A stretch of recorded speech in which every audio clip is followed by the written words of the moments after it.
Hello, everybody, and good afternoon. Welcome to what is now the third session in this hospital-only discharge collaborative event, specifically focusing on supporting operational processes. Today's session is devoted to talking about the focused model, which many of you, I hope, will be familiar with already. My name is Erica McGuinness. I'm an improvement manager with ESIS, and I will be hosting the session along with some of my colleagues who will introduce themselves very shortly. Firstly, a special thank you to all of you who have made the time to join us today. We absolutely appreciate that you will be dealing on site with some exceptional circumstances, not just with surging COVID numbers, but with the added bonus of some significant heat on top of that. So I guess we are doubly grateful for your participation today. For colleagues who obviously need to leave the session earlier, which we completely understand if that's the case, or if you haven't been able to join, as always, the session is being recorded and it will be placed on the Future site later today or at the latest, probably tomorrow. Next slide, please, Crystal. So before we launch into the content of today's session, I thought it would be helpful, I guess, to recap a little bit of detail about the Hospital-Only Discharge Collaborative. So many of you will have heard some of this introduction in sessions previous to this if you've joined our earlier webinars. So ESIS is offering workstream support to the National Discharge Task Force for the Hospital-Only Discharge workstream. Can I just ask colleagues to mute themselves, please? Thank you. And just bear with me, everybody. We'll just mute the participant who's just joined, because I won't be able to hear myself. Thank you. So this is one of obviously 4 work streams supporting the discharge program, but out of the 4, it is the only one with an inward focus in terms of hospital support and therefore opportunities for hospital and to influence change within their direct control.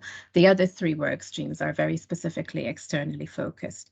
There are 15 participating trusts. A number of you, I'm sure, will be with us today.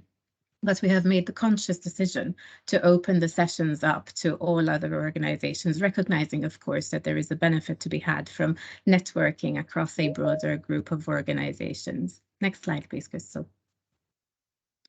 So the 15 trusts participating officially in the program are asked to provide or to submit an improvement plan. And having reviewed these improvement plans, there were 4 key themes kind of running along all the plans to varying degrees or another. Frailty, workforce, board and ward rounds, and supporting operational processes, which I'm sure will not come as a surprise to any of you, recognizing that they are the key challenges that you and we, of course, will be dealing with right now. So across the collaborative, which started at the end of May and will come to an end at the end of September, we will have supported 20 learning events, 4 in each team, with the last event for each of the 4 themes taking place in September. Next slide, please, Crystal. For supporting operational processes, there were 3 key objectives that we wanted to cover, and I hope that by the time we get to the last session in September, we will have done these justice. So in our first session, when we had our launch event in May, we talked about optimizing patient pathways and balancing risk, and we talked about the importance of our decisions in hospital on the patients and the community who are still waiting to be seen, and how risk is obviously part of a longer continuum. But equally importantly, the fact that everybody is carrying risk. So this isn't about one group of people carrying risk and others not, but rather about balancing that risk throughout. The first and the second session that we have now held talked about implementing sustainable changes and quality improvement methodology.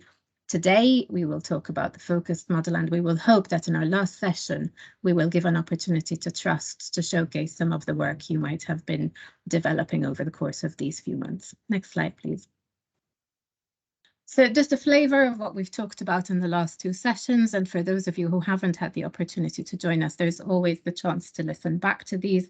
We talked about human factors in the first session, and while I obviously can't do the session justice in a couple of minutes, there was a couple of takeaways for me. The first being the difference sometimes between work as it is done and work as we imagine it. and therefore how important it is for us to go and see as leaders and to understand processes as they actually evolve. The second session then shared some practical tips and tools and talked about PDSA methodology and the importance of those cycles of continuous improvement. And within that, what I found incredibly interesting was the discussion we had about normalizing failure, which is probably not something we give enough consideration to, but it's something that is obviously so important to change. Next slide, please. So today's session, as we said, we'll talk about focus and builds on the people side of change, which, as we know, is a significant and probably most important component of change. But we'll also share some practical tips and tools with you that will hopefully help you influence patient flow in the areas we have more direct control over. And I'm joined by two of my colleagues, Annie Prime and Helen Krasinski, who will introduce themselves to you as they progress through their presentation. Next slide, please. We've divided the session into 4 sections with the hope, of course, that we will allow for plenty of time for questions and answers at the end.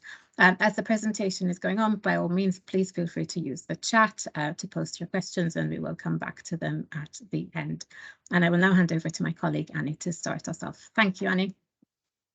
Thank you, Erica. As Erica said, my name's Annie Prime. I'm an improvement manager with eAssist, but a nurse by background, and I've undertaken various flow and improvement roles. We're not going to go into the depth of focused as we did on one of the previous webinars. It's a bit more of an overview, and Helen's going to focus in on the self-assessment. But it's probably about 4 years we've been working on this, and as eAssist we go up and down the country picking up best practice, and what we've tried to do is culminate all of that in the focused site management model. Next slide, please, Crystal. So one of the best practice areas we came across was actually Kingston Hospital. They have really good processes. We're going to share a short film to show you how they do it at Kingston.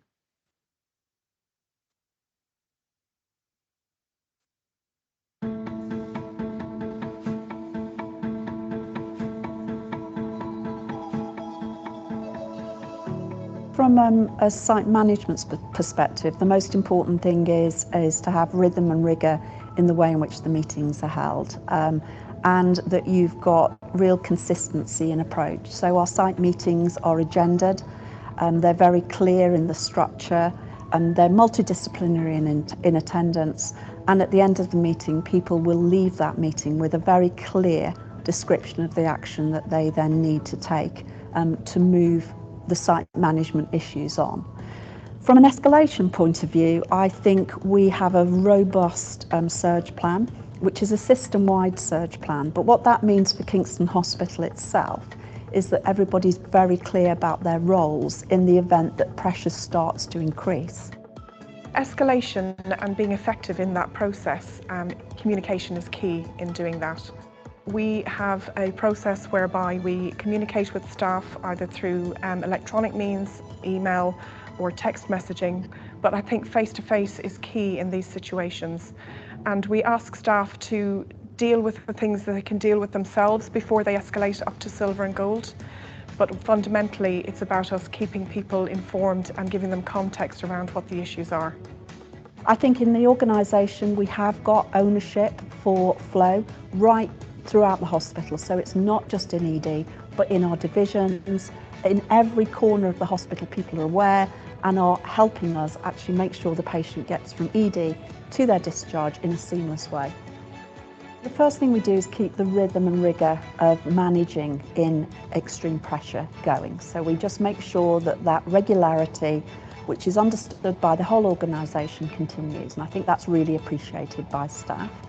I think the second thing we do is make sure we've got real visibility of ourselves, our executive colleagues around the hospital, getting feedback from staff, getting an insight into what it's like working on the shop floor, particularly at the front line, particularly when it's difficult. I think the third thing is we have to acknowledge it's hard. You can't expect people to just keep going and going and going without some recognition of that. Make sure we've got good strategies for health and well-being, and bring a bit of humour as well to the process, so that people feel that we're in it together, there's team effort, and that we can get through it. I think when you're in times of escalation, visibility is key. So as senior leaders, it's really important that we go and visit all wards and departments, speak to staff to give them the context of why we're in those situations, so that everyone understands what their role is in making sure that we can address the issues that are at hand. So as a clinician, I suppose I would say this, but it's about clinical involvement. We have a clear structure here at Kingston Hospital with Silver Command, and by inviting and involving the clinicians in that structure, we can mitigate some of the silo working that often happens in hospitals, where areas can just be really removed from the pressure points that are ongoing. I think ensuring the clinicians are involved in the decision making ensures that there is a safe process in place based on risk and potential for harm to patients, and that sits alongside the operational decision making in ensuring that flow is happening and that patients are moved through the system as quickly as they possibly can.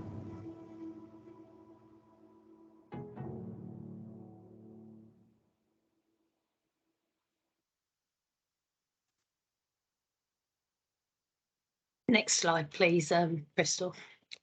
I think the guys alluded to that in the video. We all know that it's a pretty thankless task.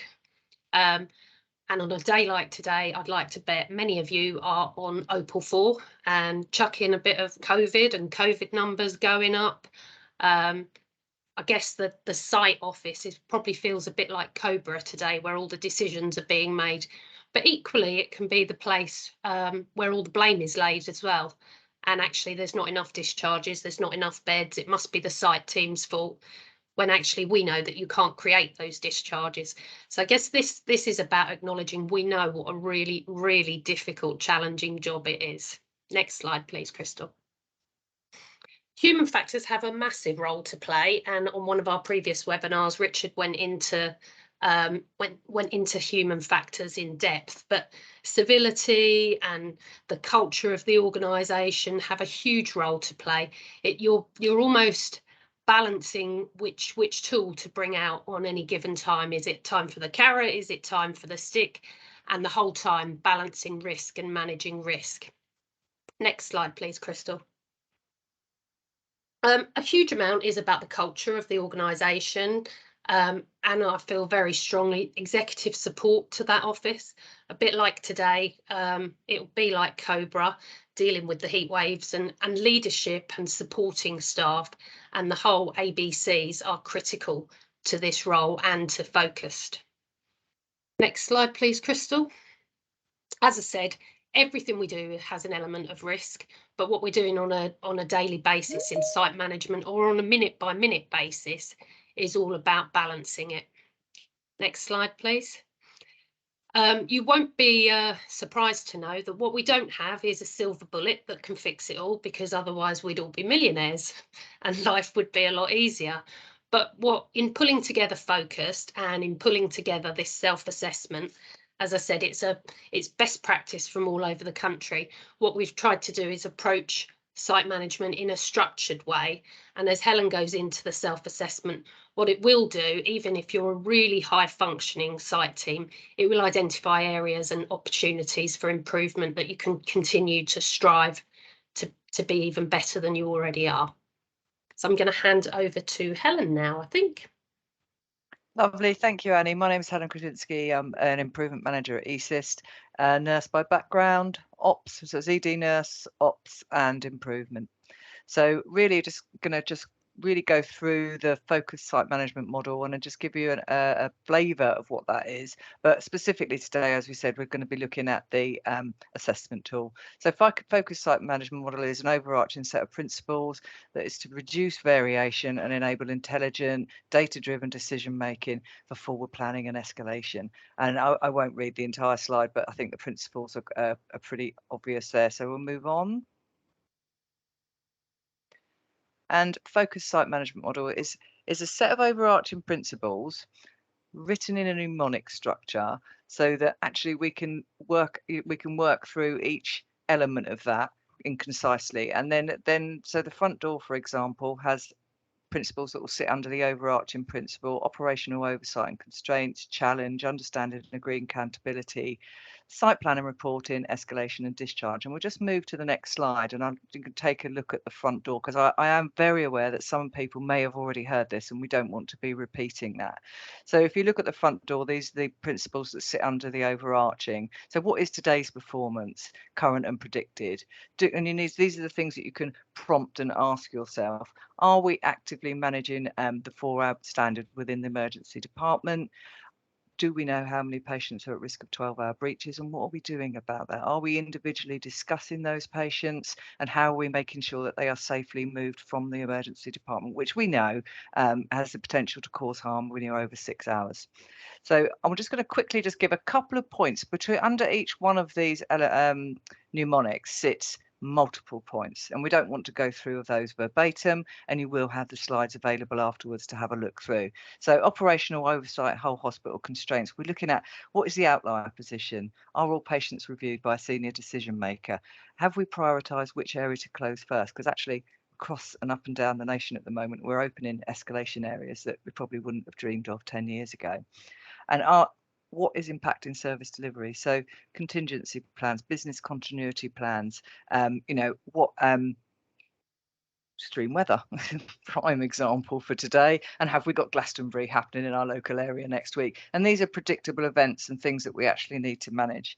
And then we move on to C, which is the challenge. So a bit of challenge is always healthy.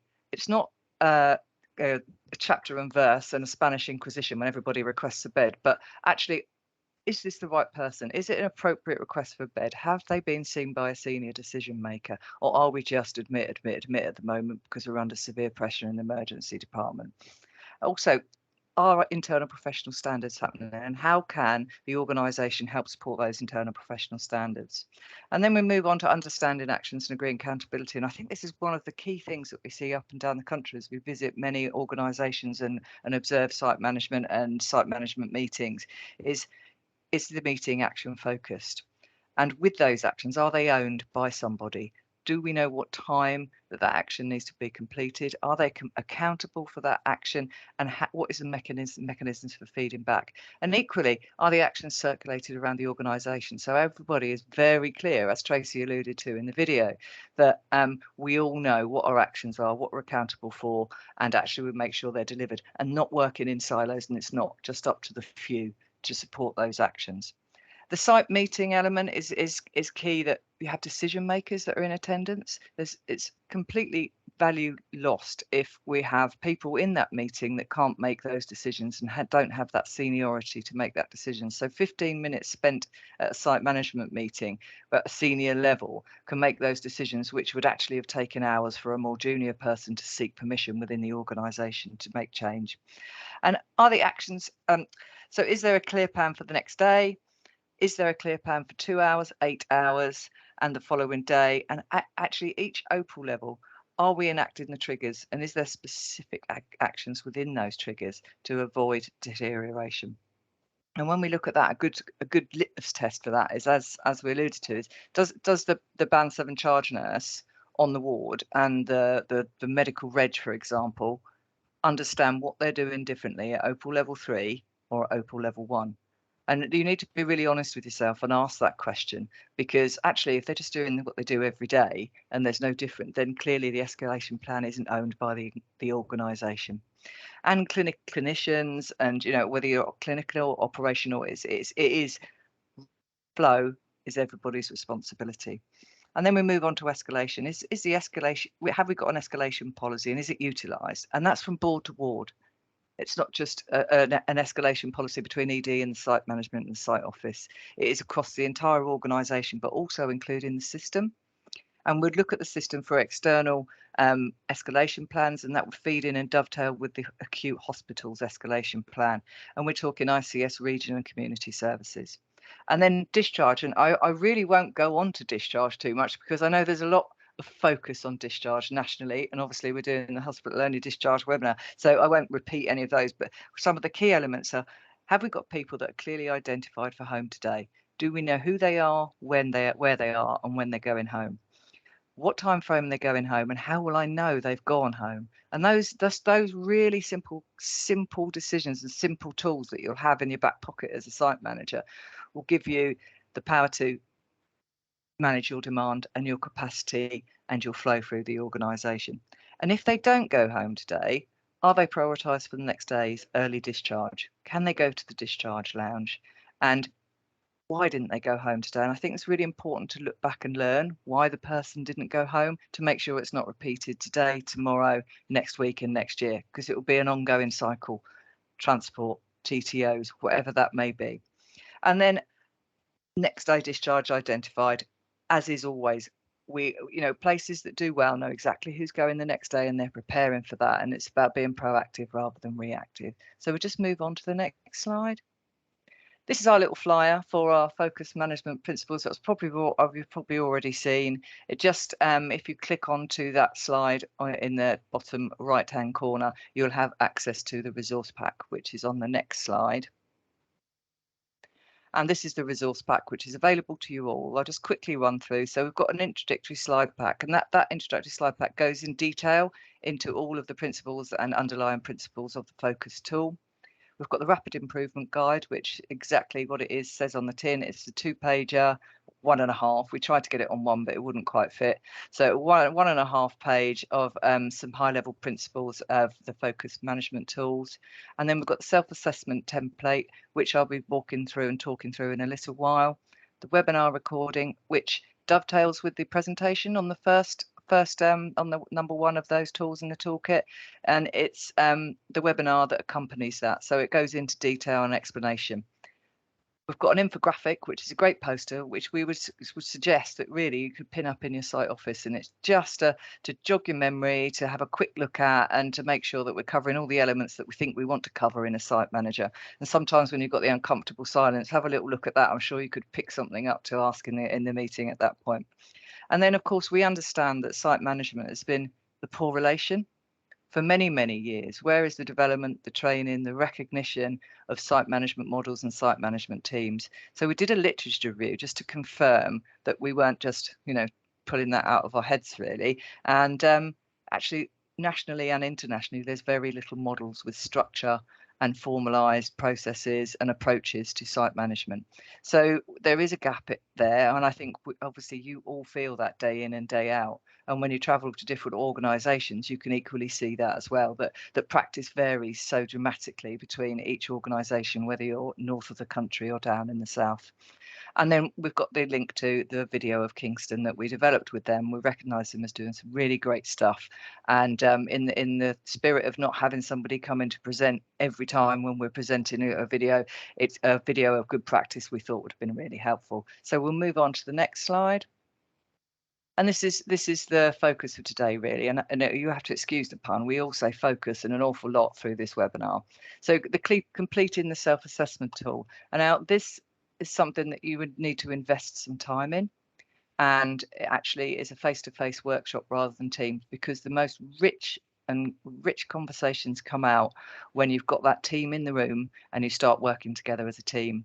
Equally, if you're a clinician that's involved in this right from the beginning, you've got that buy-in, you've got that engagement and understanding of how we've come to the conclusions and the outcomes that we've found after doing the tool. So you would expect to have a head of capacity in the patient flow team at all levels. Executive buy-in is so important because actually it's top-down, bottom-up approach of this. It really absolutely is, because it is across the whole organisation.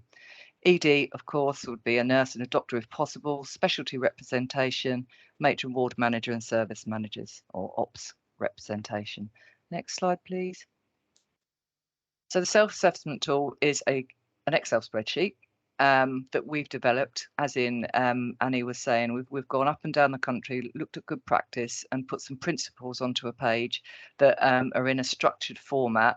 And equally, we've weighted those as well, so we can see which are the priorities and which are going to have the highest outcomes for making change within your organisation.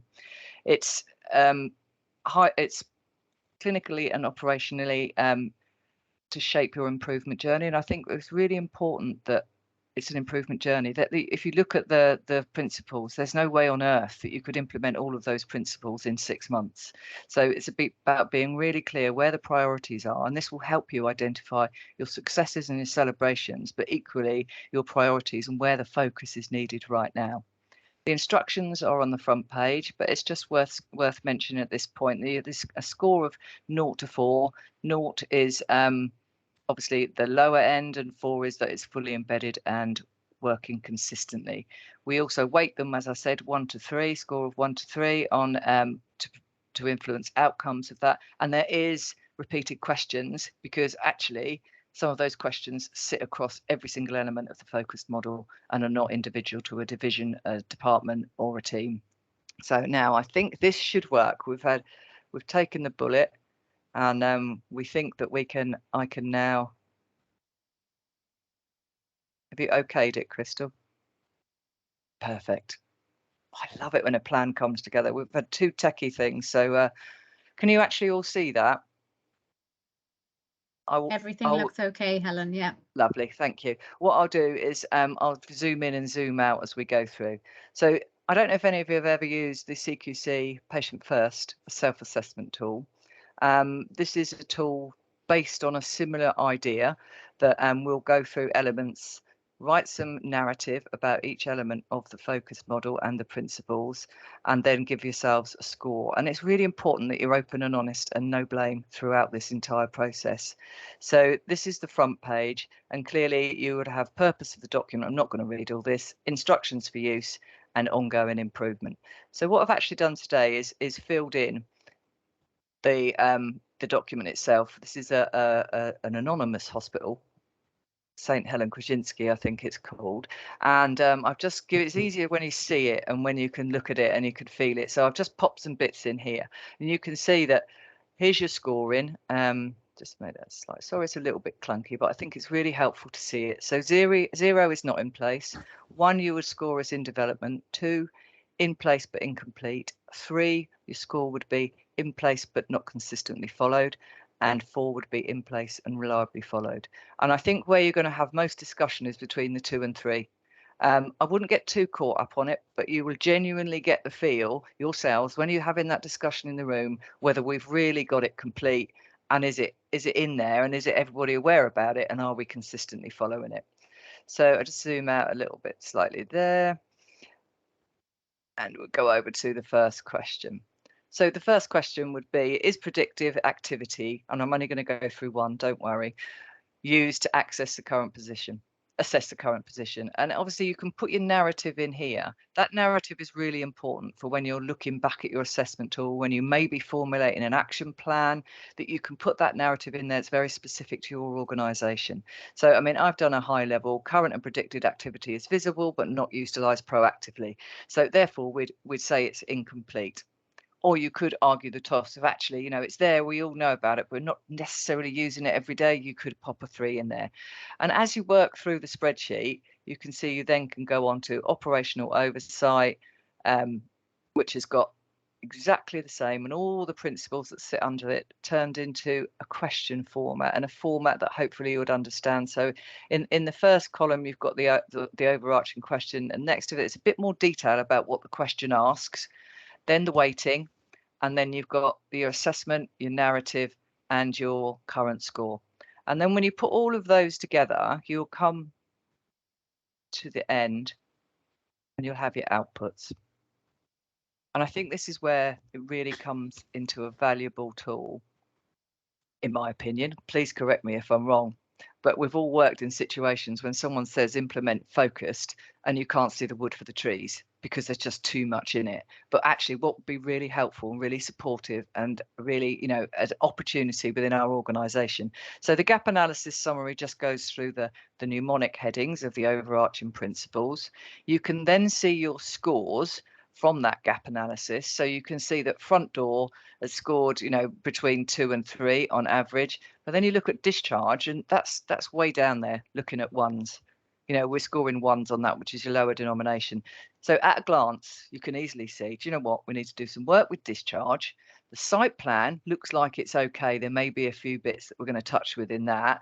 And clearly, operational oversight and challenge is another area that we need to look. So if we're going to pick one priority would be discharge, 2 would then follow, that would be some focused areas that we can work on. I think it's really worth saying it's not up to one group to do this, because if you look very cannily, most of these are in already existing working groups and improvement groups, you will have an emergency improvement group that's working on something at the moment that you could look at some of these elements within your assessment that could be easily transferred and adopted within that work stream. So, for example, discharge. So you can now see here, you can click on which principle that you would like. So, for example, we've got discharge here, and you can see what the weighting is, what the current scores, and where we would like to be for. Would I ever see an organisation that scores 4s across the board for everything? No, I doubt it. We're always on that improvement journey, and actually things change. Something that you might have been a 4 on a year ago now currently suddenly isn't a 4. So if we look at the, say for the last one, is there assurance process in place to ensure all patients are discharged from the electronic system? And you've scored a 0. So actually, that is so important when you look at, and that is weighted as a 3, because actually, if we don't know on the electronic discharge summary, if patients are going home, how can we ever plan for flow? How can we ever allocate patients to the right persons? How can we ensure that we've got that smooth, safe, timely flow within the organisation for your assessment units and your other areas within the organisation? And then obviously this just, oops. Can you see me? We can see the Teams. That's it. You're back to it. I got carried away with my clicker, I think. There we go. We're back on. Can you see that, everybody? Yeah. Yeah. Perfect. So, and then with this, you can go on to front door, understanding actions, challenge, and each one of these can be quite easily cut and pasted into an improvement plan if you wish. And you can then obviously put your own interpretation of what that means within your organisation underneath each one of those principles.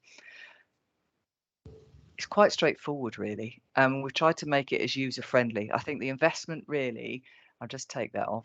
The investment will be in making sure that you've spent that time initially with the right people in the room, getting the right assessment. And once you've done that, you can use this, and then obviously then go back over time and score yourself against where you were 6 months ago. Have we made improvements, and does it feel better now? Moving on to the next one. So we'll just go on to the next slide now.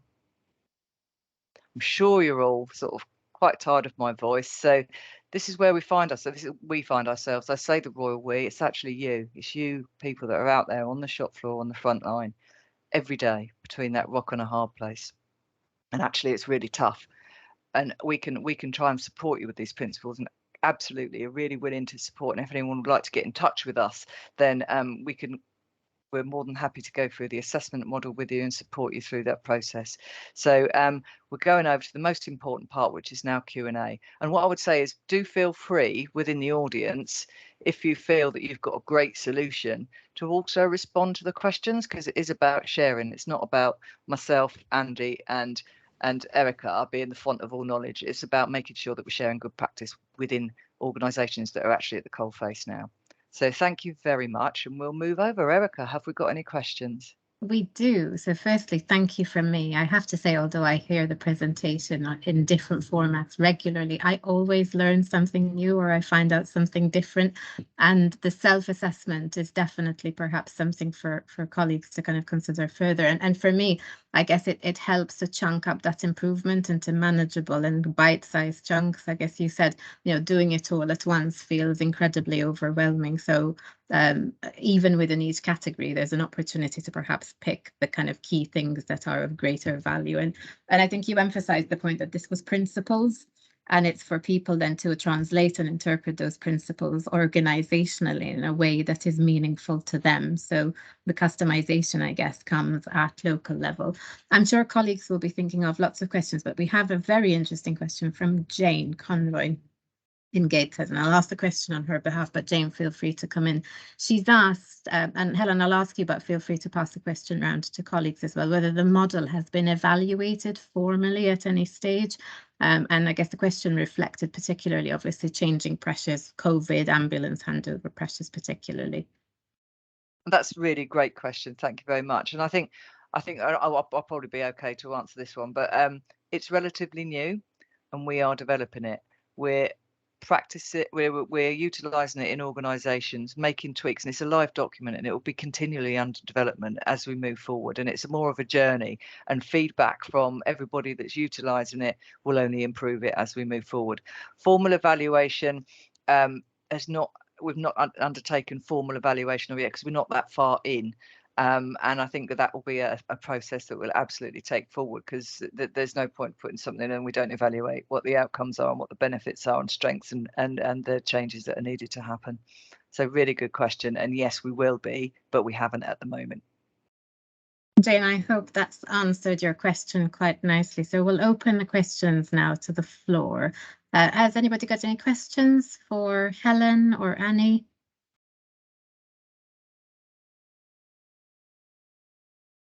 Don't be shy. You need to get a full hour out of this session before you go back and face the madness of the I have a couple on 4 and the heat wave.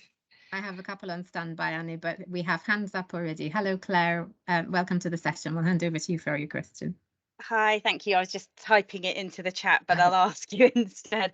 So in the self-assessment on the output tab, I just want to double check with you. So the top section with the summary, is that purely the current and to be, or has there been a weighted calculation added into the averages on the top one? If I'm making sense. Yeah, there's an average on the overarching. So front door, for example, would be your average. The current would be your average score, and then the 2B is utopian world where we've got unicorns, because you'd be 4 out of 4 and perfect on everything. So we've set that as 100%. But equally, you could set your own trajectories of where you want to get to in a time frame if you're using that as a project management type support tool. So yeah, absolutely, it's that, and it's really important to say that I mentioned it twice, but the weighted element of it is what would have most impact. So really, discharges, do we know how many discharges there are on a daily basis, will clearly be weighted heavily, opposed to something that will not have such an impact, will be weighted at a 1. And actually, as we move forward, we may look at some of those and think, things will change. COVID has changed so many things. There might be something else out there that will change, that we may then change the weighting. But to be quite honest, it's all relative within your organisation, that you're going to get the understanding just through those rich conversations with the teams about where you stand. Okay, thank you. Any other questions from anybody? While we're waiting for colleagues to think about some further questions, which I'm sure there will be very shortly. Helen and Annie, one of the things that kind of really struck me about the video that you both kindly shared was the emphasis on ownership and accountability. And I wonder whether there is, I guess, from your travels, any experience you can share on approaches organizations have taken to foster that kind of ownership and accountability, because it doesn't develop overnight, does it? Yeah, I'm sorry, I seem to be answering a lot, but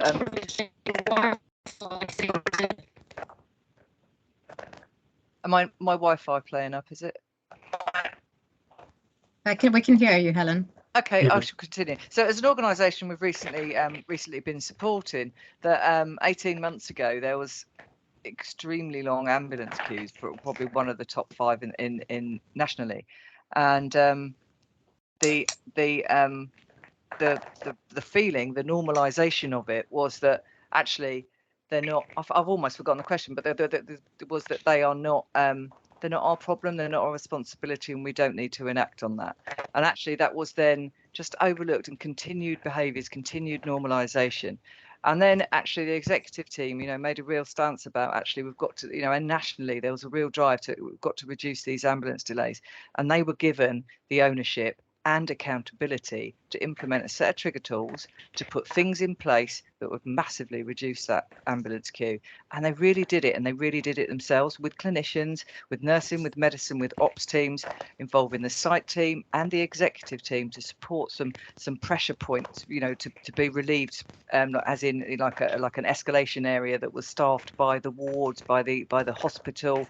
And I think that was top to bottom ownership. They owned it, They implemented it, and to this very day, it's still consistently working. And it was really rapid, actually, from that one culture to do a 360 to flip to another culture that we own this and this is our issue. And I think sometimes when you're talking about organisational ownership, that's probably where it falls down a little bit, because who is accountable for that ambulance of 15 hours on the forecourt? And you'll end up with 10 or 15 different answers depending who you ask within an organisation. Well, you all are, because you're all accountable for flow. However, there will be one person at the end of the day that is. So absolutely, it's absolutely key. Helen, thank you very much for that. We've got some more questions in the chat, but we'll go to Andy first. Andy, would you also like to introduce yourself? Because you've obviously been involved in the focus model as well. Yeah, certainly, Erica. Andy Aldridge, and I'm also an improvement manager from eSyst. My hand was up really just to kind of agree with and just add to Helen's comments. Absolutely agree with everything that Helen said. I think what came through loud and clear on the Kingston video was the ownership of flow by medicine, by nursing, by operations in equal measure, really. And I think your question alluded to, didn't it, Erica?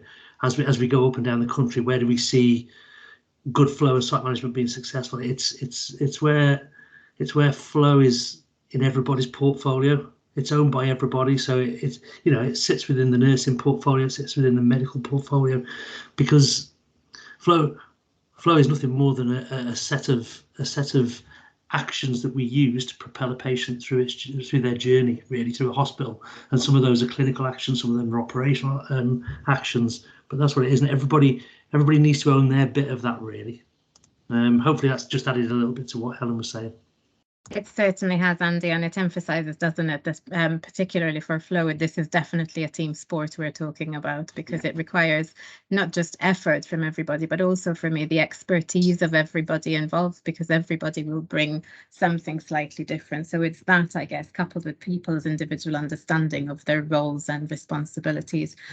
Graham, you put a question in the chat. I wonder if you'd be happy to come on screen and ask it. You asked specifically about monitoring Pathway Zero. Shall we hand over to you?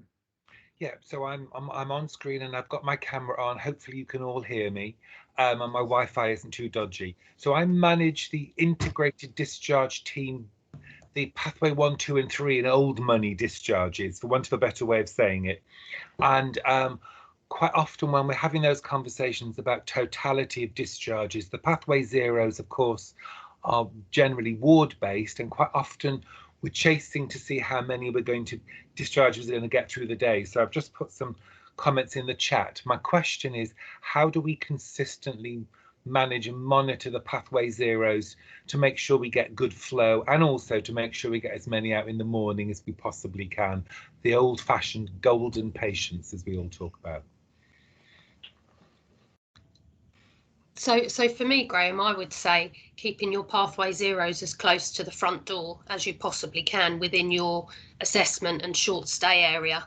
Once they get beyond that and get into the base wards, then they become more difficult to track. Okay, well, that's certainly one option, but as you know, with all the continuous pressure at the moment, keeping them in the front door is quite a challenge. I do understand the principle, but is there any other suggestions as well, if we can't quite manage everybody in the front, bearing in mind the current heat wave, etc., where we're having to bed people rapidly? I'd absolutely, and your Pathway Zero are your golden patients. They are your next day discharge. They're your predictables. They're your ones that are going to go home without too much intervention. Yeah. And it's absolutely, you see it differently in different organisations. What I've seen worked really well is a named list of exactly where everybody is, with notes beside that, within the site office, so everyone knows who is going. Because you could say Ward 3 has got 4 Pathway Zero discharges today. What does that mean to anybody? It doesn't really tell you anything. It's the devil's in the detail that Andy Aldridge is going home today on a Pathway Zero. He's suitable for the discharge lounge, and he's just waiting for his TTOs. And it's almost keeping that, absolutely making those golden patients your priority. They're your quick wins. They're your ones that are going to get the decompress the emergency department assessment areas first thing in the morning and try and balance that demand and capacity curve that is always mismatched in all organisations. So it is really about, part of that element is having the rigor and the control within the site office, the divisional teams that own it. So you would expect the matrons and the clinicians to understand who is on a pathway to zero today, and are they being prioritised? Is there anything we can do? If there's something that's delaying it, the escalation post, that's what it's there for. You know, so transport's a real issue. They were coming at 11, now they're coming at 6 o'clock tonight. We've rung them, they're not going to do anything, what can we do? You know, and then it's about maybe even putting it out to your system partners that we've got 5 patients that can go home now, transport, what can we do as a system to support those early discharges? And I know it's all things that you'll probably already do and have already put in place, but it is about getting that mindset of they are actually a priority, because they're your quick wins, those pathway zeros, without a shadow of a doubt.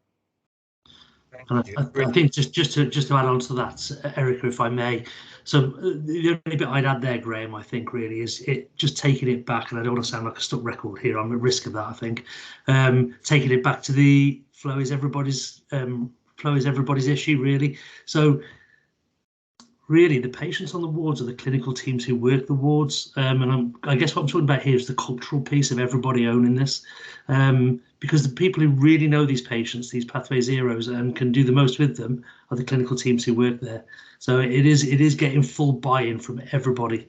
It absolutely is. It's probably a bit of each of those, but you know, that adds a bit to it, I guess. Thank you. Thanks very much, everybody. I guess we keep circling back, don't we, to the issue of individual ownership and accountability, and the clarity at individual level of those roles and responsibility, so that it becomes business as usual rather than something we are trying to force and make happen. Claire Lambie, hopefully I pronounced your surname correctly. Yeah, thank you very much. Just a quick question, really. I think it looks a really good tool that we can objectively use to kind of see where because we all think we know where we are, and we all think we know what our problems are.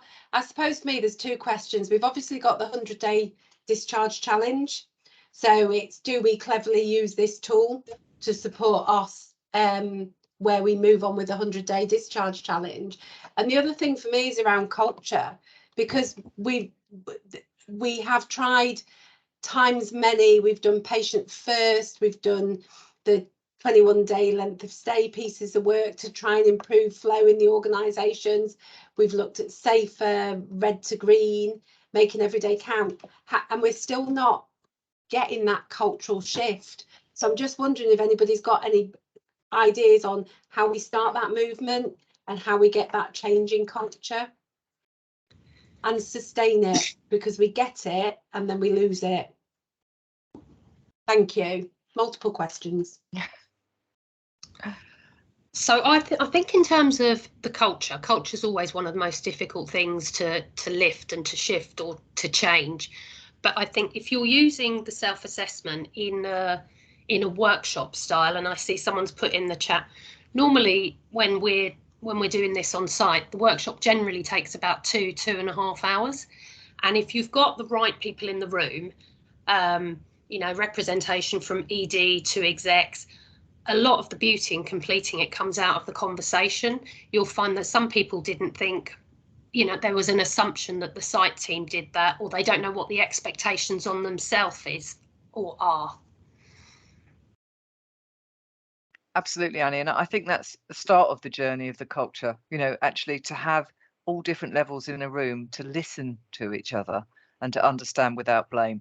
And it's never going to be a quick fix. Doing this assessment tool is not going to immediately fix it, but it's the start of a journey that we've all sat around a table, we've had coffee and biscuits, we've discussed it, and we've had warts and all, and it's a no blame culture where we're supportive and challenging of each other.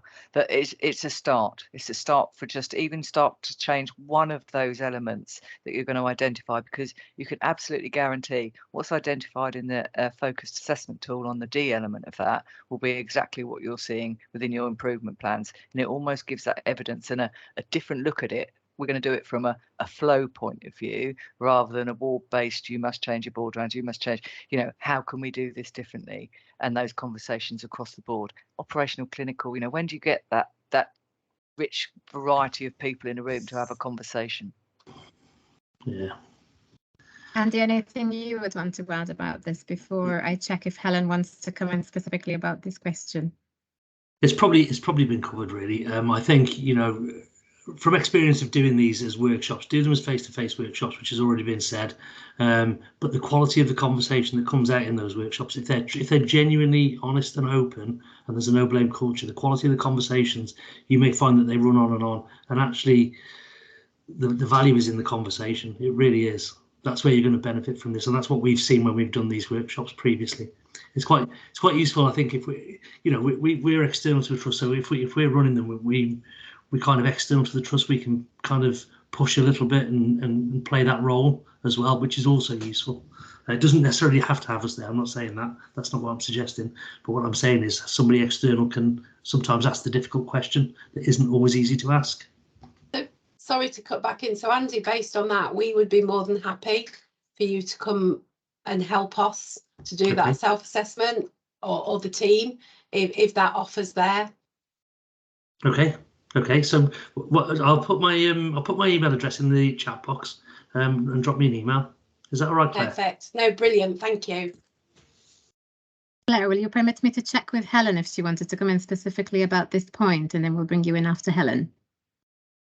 Helen. Lovely, thank you. Afternoon all. Really great listening to all this, and the Q&A absolutely always brings the richest conversation. I've just got a couple of points, if I may, for Graham and Claire around pathway 0 patients.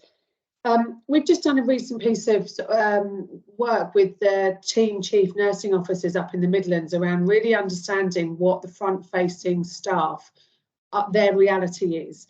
And I think, Claire, you just touched on it in regards to, you know, we think we know what the reality is, but until you actually double check yourself, they might be thinking something completely different is the blocker for somebody's discharge. And I think what we sort of learned from some of their feedback was not everybody is really aware of what role they individually play in discharge. So everyone's got competing priorities. And everyone's priority is their priority, isn't it? So it's very difficult when you're really just up against it, and that's, you know, you're following what you think is the right thing. But actually, so that vision and that leadership throughout all of the, you know, from the bottom up and the top down, really needs to be consistent about what the priorities are. But equally, the important piece is making sure that all patient-facing staff really appreciate their own individual impact and what a difference it makes to the patients that are not only going home and the deconditioning that happens as a result of staying in hospital, but also the impact on the patients that are waiting to come into those, those hospital beds, and the impact of an extra hour or an extra half an hour. All of those things that actually might sound quite small, but it has such a huge impact on the patients and their relatives and their loved ones. I think some of the messaging around patients going home and the, you know, deconditioning and the harmful effects that can cause, and that's how you hook people in with that why. That tends to be clinically what you know, nursing staff and AHPs and all clinical teams and everybody that's working with patients really will actually hook into, because it really does make the difference. What we're trying to do nationally also is to try and get the comms campaign to support that, so that everybody, you know, without wanting to scaremonger everybody, but people are aware that actually best place is at home, isn't it? When you're well enough to be out of an acute hospital, best place is at home, rather than keeping people in just for that extra day, extra. And just the last bit before Claire comes in, I know we're going to be really tight on time. It's that consistency, and I know Helen and Annie just mentioned it. It sounds really quite boring, doesn't it? But if you just have to keep going with that consistent approach, you know, what you're saying in your bed meetings, what you're asking people to bring back, what your leadership and the way in which you're asking for the information, so that everyone's aware of what the expectations from you as leaders are and what they have to bring back to make sure that everyone's got the right level of detail when you're trying to organise your discharging and your patient flows from beginning to end. So that consistency, because as soon as you don't do it, someone will notice straight away, won't they? And they'll be, no, actually we didn't do that yesterday. But no, it's every day, day in, day out, and it might be quite boring, but it's really noticeable when it doesn't happen. Thank you. Thanks very much, Helen. That was a very useful intervention. Claire, I will also send you some resources and a link to an earlier conversation we had about internal professional standards, which I think may help some of the conversation you want to kind of start at your at your trust. We've got a final 3 minutes, and we'll bring Claire in because she's been waiting incredibly patiently, and then we'll call the session to a close. Claire. It was just in reply to Graham, really, about Pathway Zero. So, and it was linked to everything that's been talked about today. I'm Claire Old, I'm one of the ESIST improvement managers, but the team know I'm really interested in social care as well as health and social care. So it's for me, it's about the fact that we need to remind everybody that it's not just hospital people that work in hospitals. There are loads of social workers, there are loads of people in other teams that are linked to patients that are picking up your discharges for you, and they're really useful people to get to know. In Telford and Wrekin, Shropshire, Telford and Wrekin, Pathway Zero as a concept started, and they had a team who were in the hospital picking up, it was a team from the council picking up the Pathway Zero patients and pulling them out of the hospital and taking them out into voluntary services, because they saw the value of all of the informal voluntary services out in the community. Because and they did it because we did it because a lot of people were going into Pathway 1 when actually they didn't require Pathway 1. All they required was a lower level of voluntary support. So my plea is, you need to realise what's going on in your hospitals, because sometimes I don't think we know that those teams are in there. So, for example, our team started probably 5 years ago. If you were a new member of staff in the discharge team or in site management, you might even not know that those teams were working on the wards. So it's about getting to know the extra staff, not just your own, that are doing something, and then using your whole integrated team. And it was just to say to the whole team, we've got fantastic WhatsApp groups.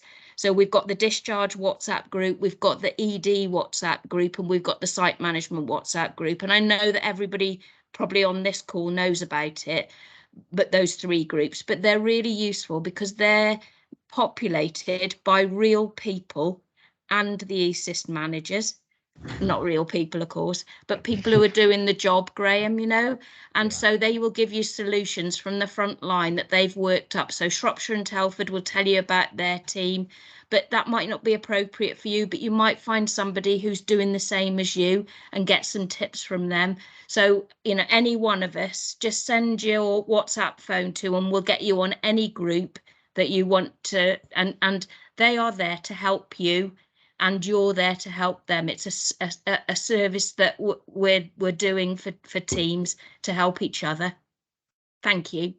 You're very welcome, Claire. Thank you so much. And as expected, and we knew that this was going to happen, we have run out of time. So a very quick final note from me. We'll be sharing an evaluation form, and we'd be really thankful if you could take a few minutes to share your feedback. It helps us make improvements to the sessions as we progress. As we've said, the sessions will all be posted on Future, so by all means do listen back. There'll be plenty of resources, and we'll signpost the ones we've mentioned today in the pack when we send the information out. There is one session left which will take place on the 13th of September for supporting operational processes, and this time we're keen to hear from you. So we're really keen to kind of hear of good examples. You will all have tales to tell from your own individual organizations of change that has been successful, and particularly focusing on supporting operational process. So it could be focused, it could be internal professional standards. We'll send some further detail out with the slides tomorrow, but do let us know, because it'd be really good to hear from you all. Thank you very much once again for joining us. I hope you have found the conversation useful and beneficial, and as promised, we will share the details tomorrow. Thanks, everybody. Thank you very much. Thank you. Bye. Bye. Bye. Bye-bye. Thank you. Bye. Bye.